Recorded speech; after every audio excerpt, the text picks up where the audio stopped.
Titre, le phare du silence noyait le sel fouettait mon visage comme de minuscules aiguilles tandis que la tempête rugissait autour de moi. Le tempête, notre chalutier, se balançait comme un jouet dans les mains d'un enfant en colère. Nous luttions depuis 3 jours contre cette tempête, un enfer d'eau et de vent qui semblait décidé à nous engloutir. Le capitaine, un vieux loup de mer buriné par 1000 batailles, marmonnait entre ses dents, s'accrochant au gouvernail avec la détermination d'un naufragé à sa planche. Phare de la sirène, cria le guetteur depuis le sommet. Une lueur d'espoir s'alluma dans ma poitrine. Le phare de la sirène. Un bastion de lumière au milieu de l'obscurité, un phare construit sur une île désolée, perpétuellement battue par les vagues. C'était notre seule chance. Si nous réussissions à atteindre son abri, peut-être pourrions-nous survivre à ce cauchemar. Le capitaine vira le bateau avec adresse, luttant contre la furie de la mer. Le tempête gémit et craqua, mais obéit, se rapprochant lentement de la lumière clignotante. À mesure que nous nous approchions, le phare se révéla dans toute son imposante solitude. Une tour de pierre grise, couronnée par une lanterne tournante qui crachait un faisceau de lumière désespérée contre la tempête. L'île, une masse rocheuse désolée, ressemblait à un squelette émergeant des profondeurs. Nous réussîmes à jeter l'ancre dans une petite crique protégée sous le vent du phare. La houle était toujours forte, mais au moins nous étions à l'abri du pire de la tempête. Épuisés et trempés, nous nous dirigeâmes vers la tour, cherchant refuge contre l'enfer qui nous entourait. La porte du phare s'ouvrit avec un grincement lugubre, révélant un intérieur sombre et humide. Un homme nous attendait sur le seuil. Grand et mince, avec le visage émacié et les yeux enfoncés dans de profondes cernes. Son uniforme de gardien était usé et sale. « Bienvenue au phare de la sirène », dit-il d'une voix rauque, presque inaudible au-dessus du rugissement de la tempête. « Je suis Silas, le gardien. Entrez, mettez-vous en sécurité. » Nous n'étions pas des gens de beaucoup de mots, mais nous avons tous ressenti une pointe d'inconfort en regardant Silas. Il y avait quelque chose dans son regard, une sorte de vide, qui nous glaça le sang. Cependant, le froid et la fatigue nous poussèrent à ignorer nos doutes et à entrer dans le phare. L'intérieur était un labyrinthe d'escaliers en colimaçon et de couloirs étroits.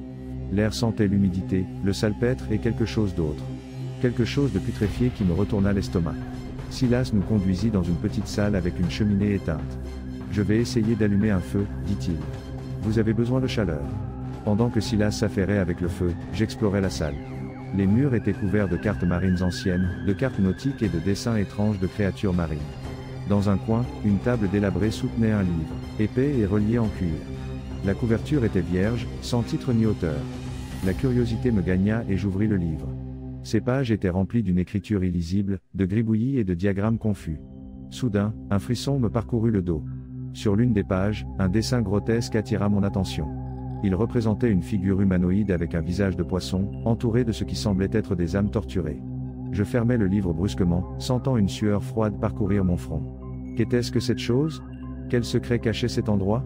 Cette nuit-là, alors que la tempête continuait de rugir dehors, je ne parvins pas à trouver le sommeil. Les cris du vent se mêlaient à d'autres sons.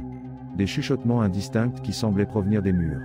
Je me levai de mon lit de camp et me dirigeai vers la salle principale.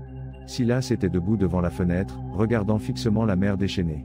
La lumière du phare illuminait son visage pâle, soulignant les profondes rides qui sillonnaient sa peau. « Tu ne peux pas dormir ?» lui demandai-je. Silas ne répondit pas. Il continua de regarder fixement la mer. « Qu'est-ce que c'est que cet endroit, Silas ?» insistai-je. « Quel secret cache ce phare ?» Silas se tourna lentement, son regard fixé sur moi. Ses yeux brillaient d'une lumière étrange, presque surnaturelle. « Ce phare est un portail, dit-il d'une voix qui n'était plus la sienne. C'était une voix profonde, résonnante, pleine d'une méchanceté ancestrale. Je reculai, sentant la terreur s'emparer de moi.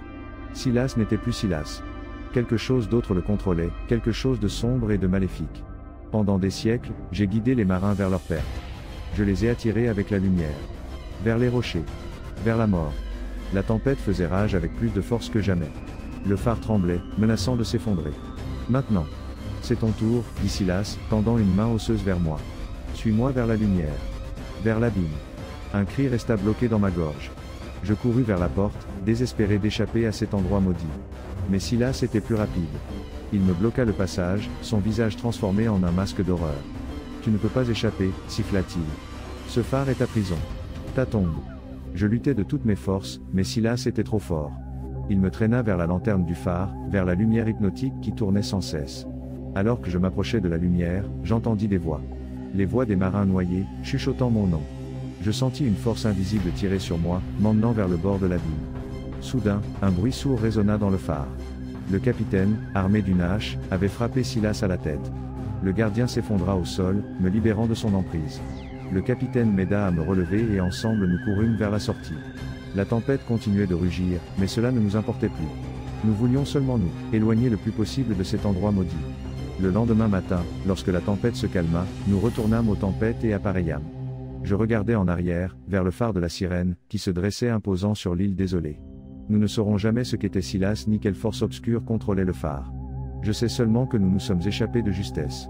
Et que je n'oublierai jamais les cris dans le brouillard, ni la voix spectrale qui m'invitait à suivre la lumière. Vers l'abîme. Depuis lors, le phare de la Sirène a été abandonné. Les navigateurs évitent la zone, craignant la malédiction qui pèse sur l'île. On dit que, les nuits de tempête, on entend encore les cris des marins noyés, et que la lumière du phare continue de guider les bateaux. Vers les rochers. Vers leur perte. Et certains disent, les nuits les plus sombres, voir la figure spectrale d'un gardien, attendant patiemment sa prochaine victime, avec un sourire glacé et une invitation silencieuse, suis-moi vers la lumière.